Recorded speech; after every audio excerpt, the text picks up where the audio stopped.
Hello, and welcome to the crafting table with Ajolote Gaming. Today we're going to paint and rebase the Dungeons & Dragons Adult White Dragon by Wizkids. I'll show you the process and stages to take this already awesome miniature to the next level.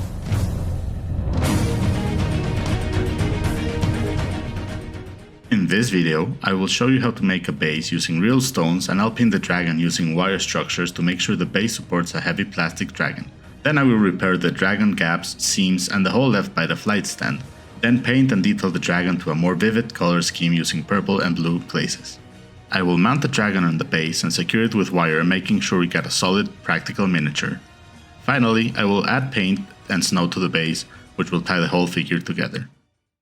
I sculpted the original digital dragon as a commission for Wizkids. This was my first commission sculpt for them, and I have had a blast the last couple years sculpting many dragons for them. The concept for this dragon was illustrated by the amazing Tom Babbey, and getting the details in pose with his guide was a breeze. Of course, with this being mass-produced, there are limits on the poses, dimensions, and details achievable, but overall I think this line is truly fantastic and people seem to like them. I thought when I got my dragons I would push them a bit further. If this video does well, I will probably tackle all other adult dragons and maybe some gargantuas as well. So, here's the base plan. I hate flight stands, so let's delete that. Of course, we need something else in its place, so let's add some sharp mountain rocks to the base. Finally, to tie everything together, some structural wire. I want this dragon to be usable, not just decorative, so this should ensure that I can get it to the table.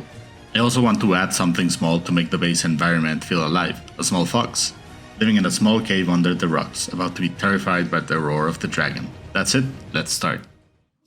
There are several steps to do before we get building, so let's start with those. First, let's tackle the rocks. Yeah, real rocks. I know XPS foam is more standard, but using real rocks will help in making this base heavy enough to support the dragon and not tilt.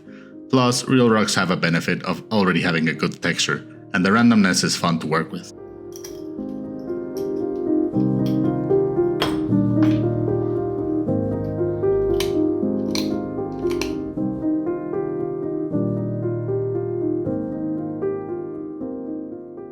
Next, let's take the dragon off the flight stick. Taking it off the base was simple enough, but the flight stick itself was lodged and glued well inside the dragon, so that had to be taken care of off camera. It left a deep hole, but nothing to worry about. There are other gaps and seams to work on, so we'll fix everything to make the dragon great.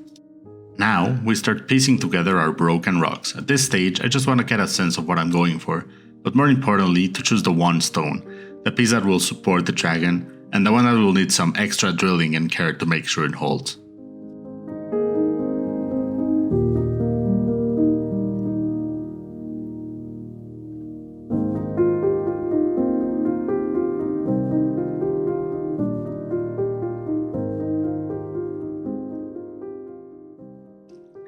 I use hot glue at this stage. The great benefit is that it's fast and can easily be removed after.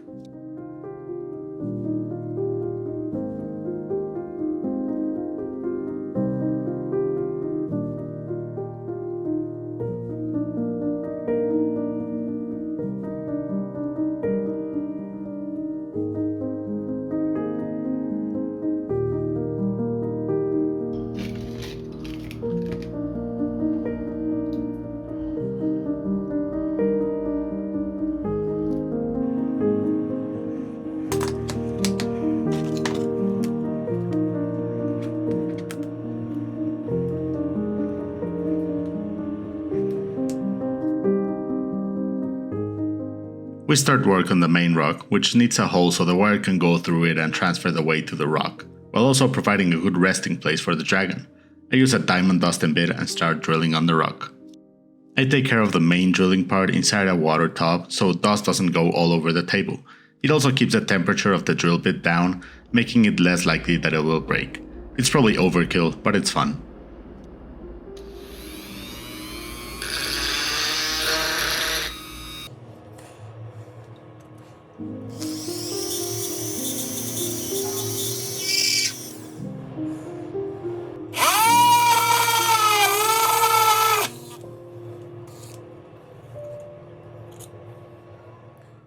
After that, all stone candidates get a quick brushing and soaking to make sure there is no organic material on the surface that would cause trouble down the line.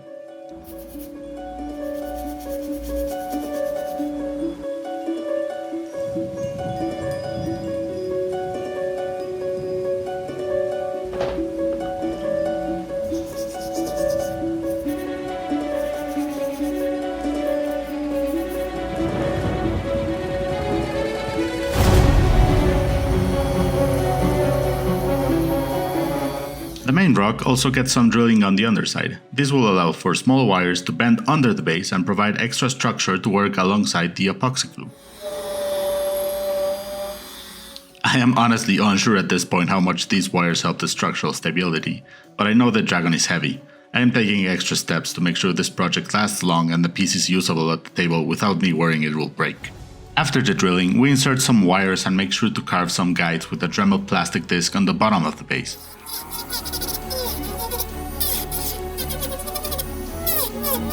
Where the wires will rest and counter the weight of the stone. Then, we place the stone and a good amount of 5-minute epoxy under it, making sure to hold it in place until the epoxy holds it on its own.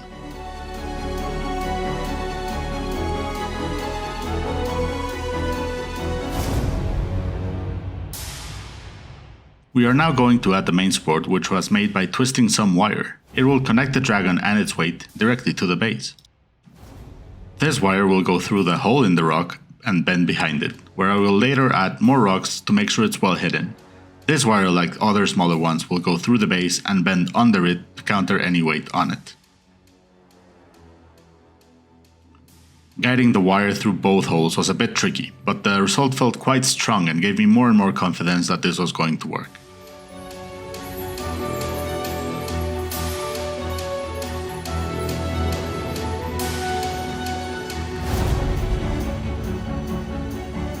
Finally, we added the rocks. At this stage, it was mostly about letting the individual pieces guide me. I ended up with a couple steep rocks at the front, supported by a flatter rock formation at the back. There were a couple spots that would need more attention down the line, but for now, this part was done and I could start with the dragon. As you can probably see, the dragon was already repainted a while back, but I wasn't very careful. The mold lines and seams are very visible, so I will take care of those. I used dental files to remove the mold lines and 2-part epoxy, milliput, to fill the gaps. I have grown to like it better than green stuff for most stuff, as it's easy to sand down and softens with water, making its consistency very malleable. Next, let's move to the biggest sculpting item, filling and shaping the chest. I used some paper to fill out most of the cavity and then fill it most of the way with milliput, but then leave it to harden for a full day before doing the final detail layer. I try to match the shape and texture of the model following the lines to make the transition seamless. I will go back once it's dry to sand and get everything as even as possible.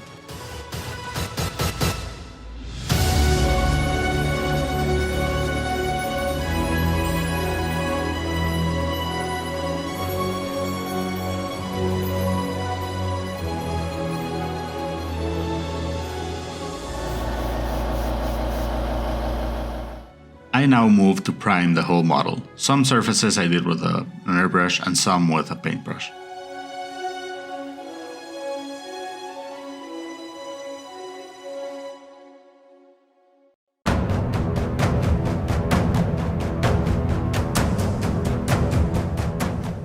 Now it's on to painting the dragon. I took this opportunity to review the last paint job and find areas where I could improve.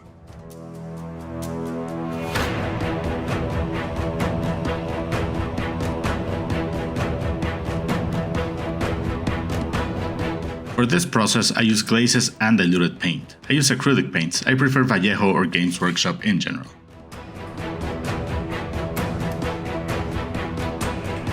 I really like using glazes to tint areas. I apply an already diluted mix on the recesses, and then, using a wet brush, I move the still wet paint up the details, adding more and more water as I go, creating a gradient. The chest scales got some dark lining on the recessed areas and some highlights. The head got highlighted to almost pure white, so it was a visual focus on the dragon.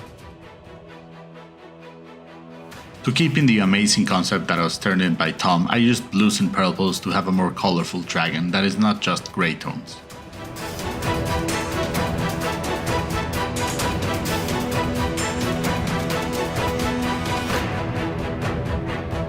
I repainted the eyes to a more icy blue, and finally I used pure white on the airbrush to highlight some areas and bring the whole paint job together. Now I went to cut up into the model a bit, to make a groove for the structural wire to rest in. I used a Dremel with a plastic cut disc, and then I drilled a hole into the chest cavity where the wire would rest. I used some leftover wire to make sure that the hole was deep enough. At this point I noticed that the arm had been weakened by the removal of plastic, but I hoped that the wire and epoxy would make a stronger bond once together. Finally, I made sure the wire, dragon and base all went together nicely and did some test fitting of the wire, cutting and bending where needed.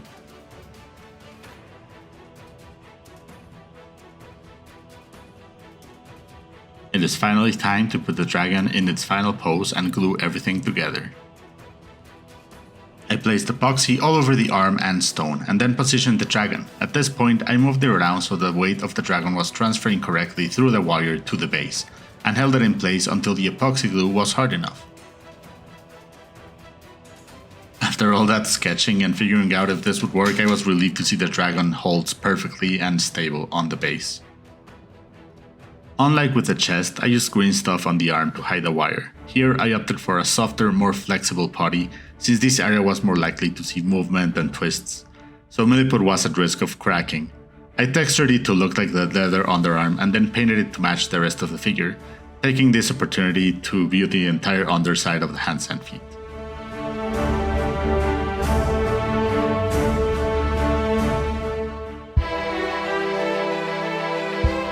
Finally, I added some rocks to hide the wire and the gap left on the side that bothered me, and then proceeded to paint the whole thing.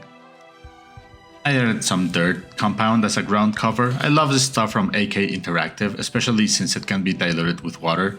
Mine had mostly dried out, but I managed to revive it with some water and place it on the base. I then added some small stones and dust to the mix to add texture to the ground.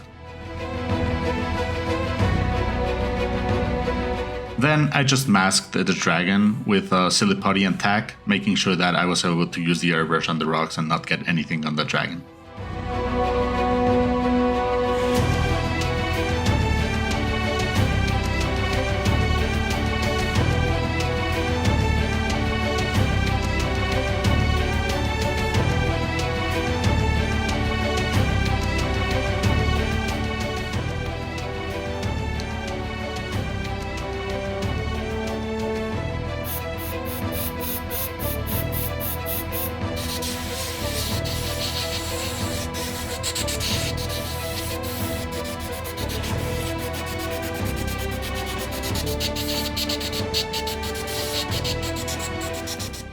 I primed the whole base black and then just built up a lighter gray tone over everything.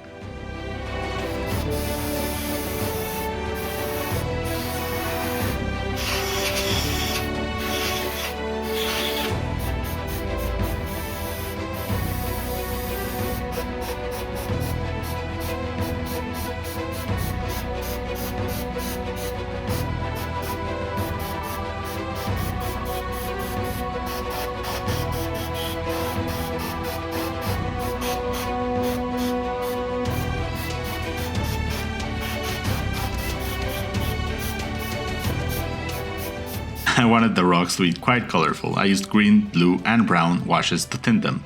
It was a bit scary, but I liked playing with all the colors.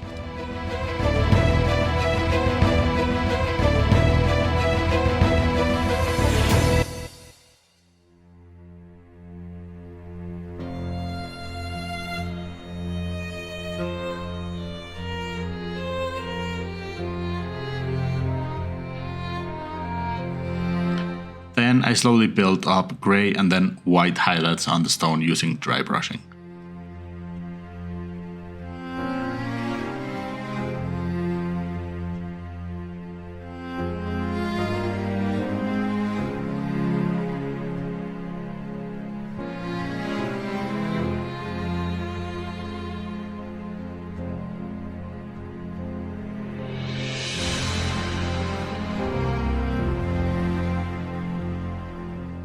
After placing some mountain grass, I decided that the colors of the stone were too light, so I decided to go back and tint them a bit down. The white of the snow was going to bring it up, so this was a nice way to add contrast to them.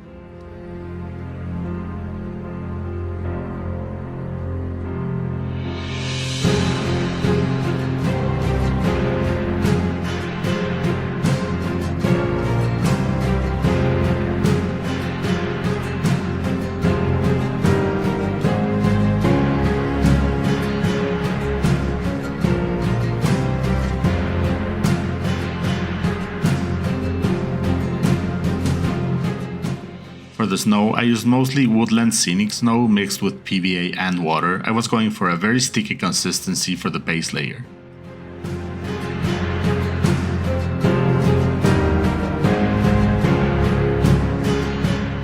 I spread it around quite generously, using reference images of actual rocks which seemed to have completely clean faces, and then breezed over light snow in some others.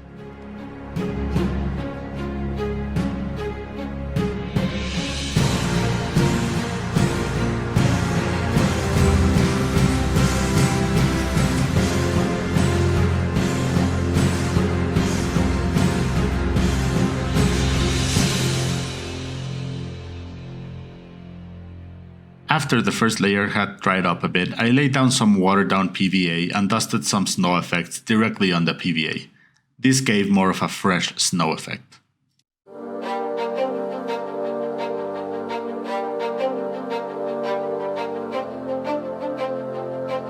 I used some Valhalla Blizzard from Games Workshop to place directly on the grass tufts and some places where I needed a more scattered effect.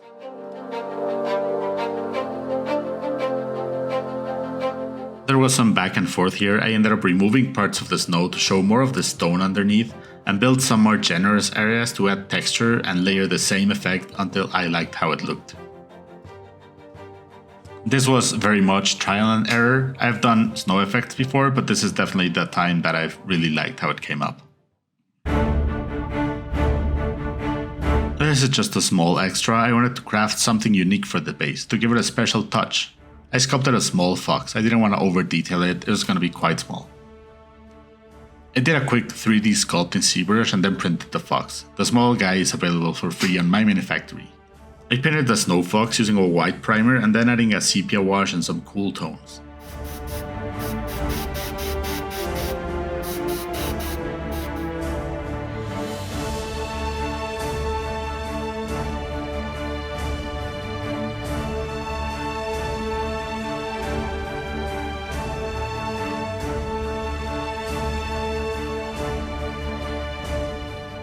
Then detailing the eyes, nose, and highlighting the top of the fur with pure white.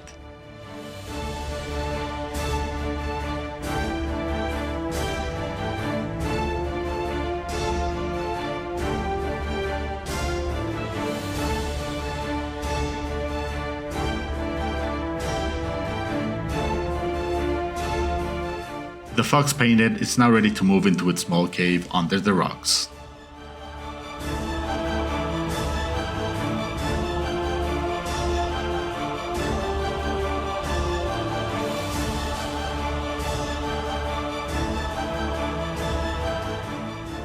And that's how I transferred my white dragon and placed him on a scenic snow base. Thanks everyone that made it to the end. Please let me know if you like anything in this video, if you would like to see more content like this, if you have any questions. I might be tackling the whole adult chromatic and metallic series eventually. The black dragon is definitely starting to look like a cool next project, swampy base and stuff. So let me know if you want to see more of these, I would love to do them. I would definitely love to do them.